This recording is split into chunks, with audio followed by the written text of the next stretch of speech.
नमस्कार, निशानेबाज में आप सभी का स्वागत है। मैं हूं आपके साथ सिमरन मिश्रा। 570 करोड़ रुपए के कथित कोयला घोटाले मामले के आरोपियों को सुप्रीम कोर्ट से जमानत मिलने के बाद रिहाई की संभावना नहीं है।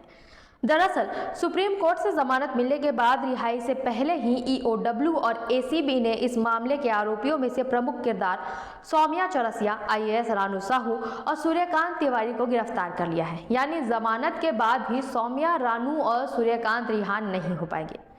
दरअसल एसीबी ने पिछले हफ्ते ही कोर्ट से तीनों आरोपियों की रिमांड मांगी थी। इसी सिलसिले में सोमवार को कोर्ट में पेश होने के बाद एसीबी ने उन्हें गिरफ्तार कर लिया, जहां कोर्ट से इन दोनों संस्थाओं की ओर से तीनों को कोर्ट से रिमांड मिल गई थी, जिसे कोर्ट ने स्वीकार कर लिया। आपको बता दें कि सौम्या चौरसिया, रानू साहू समेत कोल घोटाले के 12 लोगों को कोयला घोटाले मामले में सुप्रीम कोर्ट से जमानत मिली थी।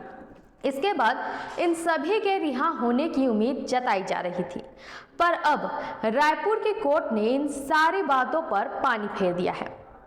खदान से कोयला उठाना है तो उसके लिए डीएम से एनओसी लेनी होगी, लेकिन उससे पहले हमें हर एक टन कोयले पर 25 रुपए चुका दीजिए। इस तरह से ट्रांसपोर्टर्स और कारोबारियों से जबरन वसूली की गई। हर दिन 2 से 3 करोड़ रुपए कमाए गए। ये पैसा राजनेताओं, नौकरशाहों और कारोबारियों में बांटा गया। बस इतनी सी थी कहानी छत्तीसगढ़ के कथित कोयला लेवी घोटाले की। इस सिलसिले में ईडी ने ताबड़तोड़ छापेमारी की। ये छापे कांग्रेस के कई नेताओं के ठिकानों पर की गई। इसकी कहानी शुरू होती है 15 जुलाई 2020 से। राज्य के भू विज्ञान और खनन विभाग के खदानों से कोयले के ट्रांसपोर्ट के लिए ई परमिट की ऑनलाइन प्रक्रिया को संशोधित किया गया। इस नियम से नो ऑब्जेक्शन सर्टिफिकेट यानी NOC जारी करना जरूरी हो गया, लेकिन ईडी का दावा है कि इसके लिए कोई SOP या प्रक्रिया जारी नहीं की गई। एक माइनिंग कंपनी खरीदार के पक्ष में कोल डिलीवरी ऑर्डर यानी CDO जारी करती है। इसे तब कंपनी के पास 500 रुपये प्रति मीट्रिक टन के हिसाब से बयाना राशि यानी EMD जमा करनी होती है और 45 दिनों के भीतर कोयला उठाना पड़ता है। ईडी का दावा है कि नए नोटिफिकेशन ने कथित तौर पर माइनिंग कंपनियों को ट्रांसमिट परमिट के लिए NOC लेने के लिए सरकार के पास आवेदन करने को मजबूर कर दिया। बगैर NOC के परमिट जारी नहीं किया जाता और CDO भी एक एग्जीक्यूट नहीं होती थी। 45 दिन के बाद CDO खत्म हो जाएगी और खरीदार की EMD को भी जब्त कर लिया जाएगा। ईडी की जांच में सामने आया कि माइनिंग डिपार्टमेंट की डॉक्यूमेंट प्रोसेस सही नहीं थी। कई जगहों पर सिग्नेचर नहीं थे, नोट शीट नहीं थी। कलेक्टर या DMO की मनमर्जी पर नाम मात्र की जांच करवाकर NOC जारी कर दी जाती थी। ईडी के मुताबिक 15 जुलाई 2022 के बाद बगैर किसी SOP के 30,000 से ज़्यादा NOC जारी कर दी गई। इन और आउट का रजिस्टर भी मेंटेन नहीं किया गया। अफसरों की भूमिका भी साफ नहीं थी। ट्रांसपोर्टर्स का नाम कंपनी का नाम भी नहीं था।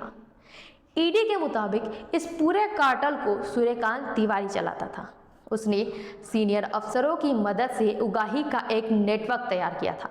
इसमें हर खरीदार या ट्रांसपोर्ट को DM ऑफिस से NOC लेने से पहले 25 रुपये प्रति टन के हिसाब से चुकाना पड़ता था।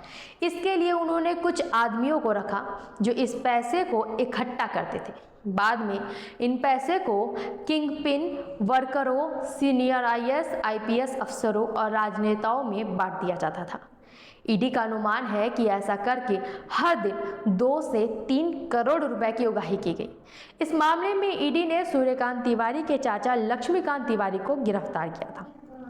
लक्ष्मीकांत तिवारी ने कबूल किया कि वो हर महीने 1 से 2 करोड़ रुपए की उगाही करता था। ईडी के मुताबिक इस पूरे खेल में कम से कम 540 करोड़ रुपए की जबरन वसूली की गई। इस मामले में जनवरी 2023 तक ईडी ने आरोपियों की 170 करोड़ की संपत्ति जब्त कर ली थी।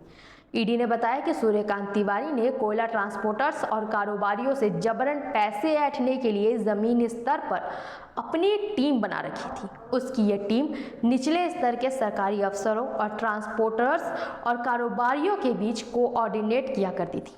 चूँकि उसकी ये टीम पूरे राज्य में फैली थी, इसलिए उन्होंने व्हाट्सएप ग्रुप बना रखे थे। कोल्ड डिलीवरी के ऑर्डर और जबरन वसूली की रकम को एक्सेल सीट में रखा जाता था। इसे सूर्यकांत तिवारी के साथ साझा किया जाता था। ईडी का मानना है कि 2 साल में 500 करोड़ से ज्यादा की जबरन वसूल की गई। इसलिए माना जा सकता है कि इसके पीछे उन लोगों का हाथ रहा होगा जिनके पास राज्य की मशीनरी को कंट्रोल करने की ताकत थी। ईडी के मुताबिक सूर्यकांत तिवारी के पास से एक डायरी भी मिली थी। इस डायरी में उसने लिखा है कि वो कितना पैसा किसे देता था। इस डायरी में लिखा है, जबरन वसूली से आए 540 करोड़ में से 170 करोड़ रुपए की बेईमानी संपत्ति खरीदी गई। बेनामी संपत्ति यानी किसी दूसरे नाम से संपत्ति खरीदी गई। 52 करोड़ रुपए राजनेताओं को दिए गए। 4 करोड़ रुपए छत्तीसगढ़ के विधायकों को दिए गए। 6 करोड़ रुपए पूर्व विधायक में बांटे गए। इसके अलावा 36 करोड़ रुपए अफसरों में बांटे गए। सबसे पहले आते हैं सूर्यकांत तिवारी। इसे ही पूरे घोटाले का मास्टरमाइंड माना जा रहा है। जबरन वसूली के लिए इसी ने नेटवर्क तैयार किया था। फिर आती हैं सौम्या चौरसिया। ये छत्तीसगढ़ के पूर्व मुख्यमंत्री भूपेश बघेल की डिप्टी सेक्रेटरी थी। इनकी 7.5 करोड़ से ज्यादा की बेईमानी संपत्ति जब्त हो चुकी है। फिर आते हैं लक्ष्मीकांत तिवारी, सूर्यकांत तिवारी के चाचा। इन्होंने कबूला है कि हर दिन 1 से 2 करोड़ की उगाही करते थे। सूर्यकांत तिवारी के भाई रजनीकांत तिवारी और मां कैलाश तिवारी भी आरोपी हैं।